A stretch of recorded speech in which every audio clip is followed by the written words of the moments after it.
देखिए, पहले चरण का मतदान जो है वो खत्म हो गया। इसके बाद ये चर्चा होने लगी कि इस बार जो है वोटिंग की प्रतिशत जो है काफ़ी बेहतर है। पहले जब जब वोटिंग प्रतिशत बढ़ा है तब तब सत्ता परिवर्तन हुआ है। हमारे साथ जनस्वराज के मीडिया प्रभारी वहीदुल रहमान साहब हैं। जब जब बिहार या कहीं अन्य राज्यों में भी जो वोटिंग प्रतिशत बढ़ता है तो सरकार बदल जाती है, परिवर्तन हो जाता है।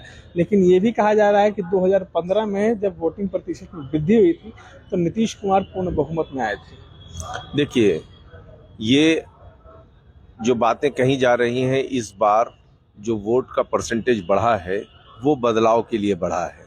इसलिए कि जो सरकार 20 साल से सत्ता में है उसमें कुछ ऐसा नहीं किया।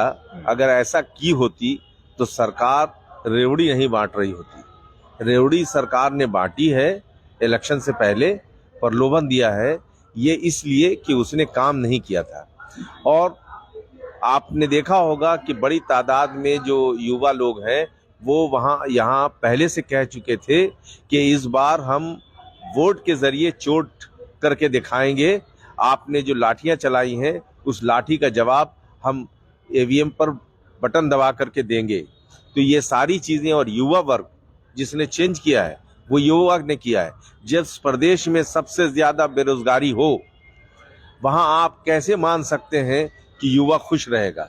वो सीधा इंडिकेशन है, साफ साफ कह रहा है कि युवा वर्ग बहुत परेशान है इनसे, इसलिए कि उसके पास नौकरी नहीं है। वो बड़ी तादाद में निकला है। और प्रवासी मजदूर जो बाहर से आए हैं, जिनको सारे लोगों ने ये दिखाया, सारे चैनल टीवी ने दिखाया कि वो आए ही इसलिए हैं कि वो जन स्वराज को वोट करेंगे। ये बात तो उन्होंने हर चैनल में ये बातें बताई हैं। तो जब वो आए हैं जन स्वराज से प्रभावित होकर के जन स्वराज को वोट करने के लिए, उसी का ये असर है कि 8% से ज्यादा वोट बढ़ गया। कई लोग कह रहे हैं कि तेजस्वी यादव ने भी अनुरोध किया था कि सिर्फ ठेकुआ खाकर मत चले जाइएगा, वोट देकर अब बिहार के विकास को बढ़ा कर जाइएगा। वो उन्होंने ये बातें तब कही जब हम पिछले 1 साल से यही बात कह रहे हैं कि हमारा स्ट्रेंथ होगा जो प्रवासी मजदूर है। ये प्रशांत किशोर आज से थोड़ी कर रहे हैं। प्रशांत किशोर की जो बात है उसी को लपक लिया उन्होंने। ये बात तो प्रशांत किशोर आज से नहीं कह रहे हैं, शुरू से कह रहे हैं। आप बताइए कि सबसे पहले ये बात किसने कही है कि जो प्रवासी मजदूर है वो आइए और आके यहाँ रहिए और वो यहाँ चेंज करेंगे, क्योंकि आप आइएगा, हम आपको यहाँ पर सरकार बनेगी जन स्वराज की और हम आपके लिए नौकरी का इंतजाम कर देंगे, आपको प्लान करने की जरूरत नहीं पड़ेगी। जिसकी वजह से वो आए हैं, उनको लगा कि हाँ भाई अपना घर बार छोड़ करके गए। तेजस्वी तो सरकार में रह चुके हैं, 15 महीने में उन्होंने कौन सा ऐसा काम कर दिया था कि प्रवासी मजदूर कुछ तो वापस आ जाते उनकी वजह से। भी बयान आ रहा है कि प्रशांत किशोर अब पलायन कर जाएंगे, मतलब पैसा कमा लिए हैं बिहार में, अब पलायन करने की उनको कोई सीरियस लेता है? वो तो हमेशा कभी सीरियस की बातें नहीं, कब रोने लगेंगे, कब गाने लगेंगे, कब लेट जाएंगे रोड पे, उनके बारे में इज नॉट सीरियस। एक सवाल है कि जो बदलाव की बात हो रही है, कुम्हरार जो सबसे कम वोटिंग पूरे पटना में पड़ता था वहां पर, इस बार जो है वहां की प्रतिशत भी काफी ज्यादा अच्छी रही है। और बाहर से बात करें तो दूसरे अन्य देशों से जो लोग हैं वो वहां पहुंचे हैं। और इसका कारण ये भी बताया जा रहा है कि बीजेपी ने कास्ट समाज का वोट काटा है और आपने एक कास्ट समाज को वोट दिया, ये उसका असर था। देखिए, ये इत्तेफाक की बात है कि वो कायस्थ समाज से हैं, लेकिन केसी सिन्हा के जैसा कैंडिडेट तो पूरे बिहार में किसी ने नहीं दिया। वो इतने बड़े मैथमेटिशियन हैं, इतनी किताबें उनकी बच्चों ने पढ़ी है, और जो जब जहाँ भी कहीं गए तो लोग खुद से निकल के आए और उन्होंने ये पहले ही कहा कि आप जैसा आदमी अगर नहीं जीतेगा तो लोकतंत्र से हमारा विश्वास उठ जाएगा। कि जब हम बातें करते हैं कि अच्छे लोगों को आना चाहिए तो आपसे बेहतर तो कोई आदमी नहीं है। तो लोग खुद से चल के अपने से, इस बार मैं आपको बता दूं कि मेरी खुद माता जी जो वोट देने नहीं जा पाती है, लेकिन इस बार वो गई और उसने वोट किया। क्योंकि वो इसलिए नहीं कि वो मजबूरी की वजह से नहीं जाती थी। पिछली बार कहा था किसी ने कि वो घर पे आके हो जाएगा, लेकिन संसाधन नहीं हो सका था।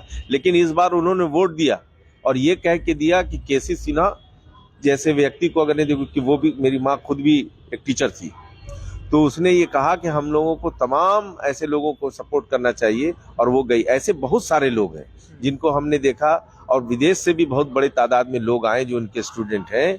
वो आए, सिंगापुर से आए, यूके से आए, यूएस से आए, दुबई से आए, सऊदी अरब से आए, जो बहुत बड़ी तादाद में लोग हैं, जो और सब ये कुम्हरार के ही हैं। वो आए और आकर के उन्होंने वोट किया है। तो ये साफ इंडिकेशन है कि इतना उत्साह किसी एक कैंडिडेट और किसी एक पार्टी के लिए, युवाओं का इतना प्रेम और उत्साह तो इससे पहले हमने कभी नहीं देखा। एक सवाल ले ले, अंतिम सवाल है। मोकामा में जिस तरीके से घटना हुई, उसके बाद ये अनुमान लगाया जा रहा था कि जनस्वराज की तरफ सारे आदमी का रुख हो जाएगा, लेकिन वोट के बाद, मत देने होने के बाद जो है ये कहा गया है कि इस बार वहां से फिर से अनंत सिंह। देखिए, वहां पर जो स्थिति है, बाहुबलियों के बीच की लड़ाई है, लेकिन ये कहना कि वो जीत जाएंगे, ये मेरे ख्याल से पूरा सच नहीं है। ये बिल्कुल हार रहे हैं, वो बिल्कुल हार रहे हैं, 100% हार रहे हैं, और उनके हारने में कोई और वजह नहीं है। इस बार जब इलेक्शन खत्म हो गया, क्योंकि इतना खौफ और डर हो गया कि ललन सिंह को खुद वहां जाना पड़ा। वो तो गए ना वहां मोकामा में जाके के उन्होंने स्टेशन किया, और यहां तक बोल दिया ऑन कैमरा, उन्होंने बोला, उन्होंने बाद में ये कहा कि मेरी बात को तोड़ मरोड़ कर पेश किया गया है, कि उन्होंने ये कहा, एक कैंडिडेट का नाम नहीं लिया, लेकिन कहा कि उसको निकलने नहीं देना वोट करने के लिए। बात तो कही है ना उन्होंने कि उसको निकलने मत देना। अब ये कह रहे हैं, उन्हीं के एक बहुत ही मुख्य प्रवक्ता है कि उन्होंने कहा कि उनको हाउस अरेस्ट करने के लिए कहा गया। अरे भैया, तो आप कौन होते हैं किसी को हाउस अरेस्ट करने के लिए? आप क्या है? पुलिस हैं? क्या है आप?